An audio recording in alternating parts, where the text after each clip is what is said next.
Hola, mi nombre es Gina Savitsky y te agradezco mucho que estés este día conmigo. La cápsula de hoy se llama Tu impulsividad no es mía.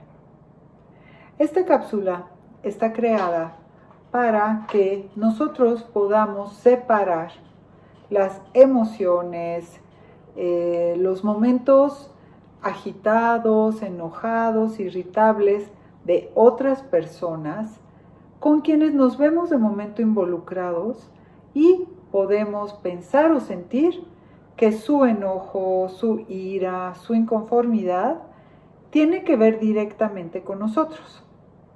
Si bien es cierto que en las relaciones humanas, en muchos de los casos, en las transacciones, en los argumentos, en las discusiones, nos vamos involucrando y en un momento dado vamos sintiendo que el otro provoca en nosotros algún malestar, un enojo, o nosotros con nuestra actitud provocamos a esa persona también ese malestar o enojo.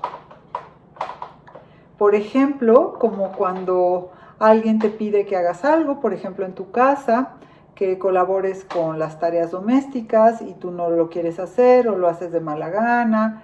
Y entonces empieza una serie de aclaraciones y de malos entendidos y de quizá situaciones que nos llevan al límite. Y entonces viene en un momento dado este enojo o esta descarga emocional que otro puede tener hacia nosotros. Es posible que sí estemos involucrados y ahí es donde cada uno tenemos que asumir la parte de responsabilidad que tenemos en esa transacción no bondadosa, no efectiva, en donde el enojo no nos permite ver con claridad cómo podemos resolverlo de la mejor manera. Pero lo importante, y esta cápsula va con relación a que no asumamos el enojo de otra persona como algo personal. ¿Cómo es esto?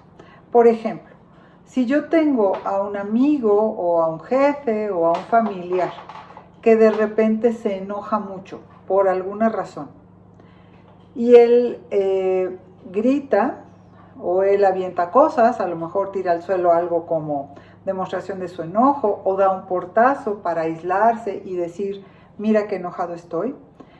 Si yo en mi discurso le platico a otra persona y le digo, él me gritó, él me aventó algunas cosas, que no me las aventó a mí, que las tiró, porque alguna vez eso me pasó con un amigo que cuando se enojaba mucho, pues tiraba cosas al suelo, ¿no? Unos libros o a lo mejor unas cacerolas a modo de su enojo, no cosas que se rompieran, no cosas que agredieran al otro, pero él sí tiraba cuando estaba muy enojado algunos objetos en su casa o donde él estuviera que no se iban a romper, pero que manifestaba ese coraje. Pero si yo en mi discurso platicando a otras personas digo él me gritó, ese pronombre me es muy importante y esta cápsula está con relación específicamente a cómo asumimos la situación. Yo debo de entender que la otra persona está irascible, se ha encendido, hay personas que incluso se ostentan como de mecha corta, que quiere decir que se enojan con mucha facilidad y gritan. O expresan su sentir de una manera de muy baja inteligencia emocional y de muy alta impulsividad. Y entonces, ¿qué pasa? Lo que pasa es que si yo me apropio el coraje del otro, entonces es cuando viene realmente esa dependencia o esa emoción intrincada entre uno y otro y que no es así. Si la otra persona grita, aun cuando se refiere a mí diciendo, es que tú quedaste de lavar los trastes, es que tú quedaste de llevar el carro a la verificación, por ejemplo, pero yo lo tomo como que él me gritó, entonces es donde empieza la sensación de que yo estoy por debajo de él, él es una autoridad en ese momento que me humilla o me somete y me hago cargo de su coraje. Entonces, aquí lo importante es que cada quien se responsabilice de lo que siente y de cómo lo quiere expresar. Yo debería de decir, Él gritó, hizo referencia a mí, dijo que yo debía llevar el carro a la verificación, pero él gritó, no me gritó. Cuando nosotros separamos el me gritó, cuando nosotros entendemos que él es responsable de sus emociones y que marcamos un límite, y yo soy responsable de las mías y responsable de contestar de acuerdo a mi criterio, de acuerdo a mi inteligencia emocional y sobre todo, de acuerdo con el interés que yo tengo de que esto se minimice o se aplace para poder hablar como personas lógicas y racionales, el primer paso es saber y decir y estar segura que el otro no me grita.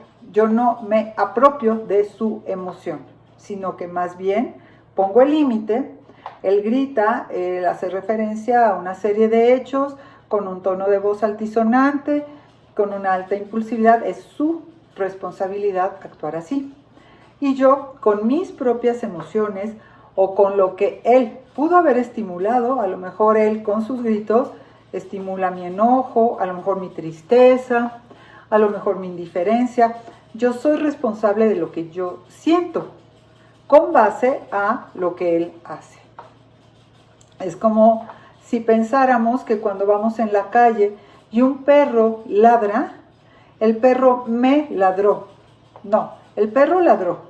Yo iba caminando por ahí, el perro ejerció una conducta específica de acuerdo con su especie, su tamaño, lo que sea, y yo soy independiente al perro, yo soy independiente al coraje del otro. Si asumo mi responsabilidad de pensar o decir por qué el otro se pudo haber enojado, y es posible que tenga razón. Si yo quedé de llevar a verificar el carro, yo me comprometí y estamos ya en el límite de las fechas de verificación, bueno, asumo mi responsabilidad de no haber cumplido y puedo poner algún tipo de reparación del daño y pedir una disculpa como primer paso y ver cómo reparo el daño de no haber cumplido el objetivo al que me comprometí. Eso sí es importante, siempre reconocer que nosotros no actuamos conforme a lo acordado, pero lo que sí es importante también es separar las emociones del otro, en tanto nosotros podemos resolver la parte que nos corresponde.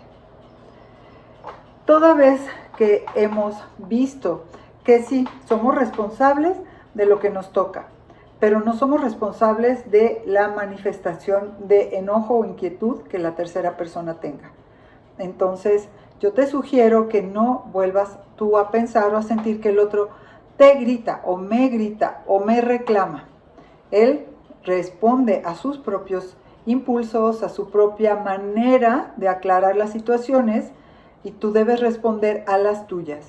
Y sobre una base de inteligencia emocional, sobre una base de reconocimiento cuando hemos cometido una falta y que además acompañemos pidiendo una disculpa y con reparación del daño, pero cada quien es responsable de lo que le corresponde. ¿Para qué es esto? Para que no nos hagamos cargo del enojo del otro, sino más bien de la parte que sí nos toca resolver. Bueno, espero que esta cápsula te sea de utilidad. Te recuerdo, mi nombre es Gina Savitsky y como decimos los optimistas, piensa, actúa y vive con optimismo. Muchas gracias.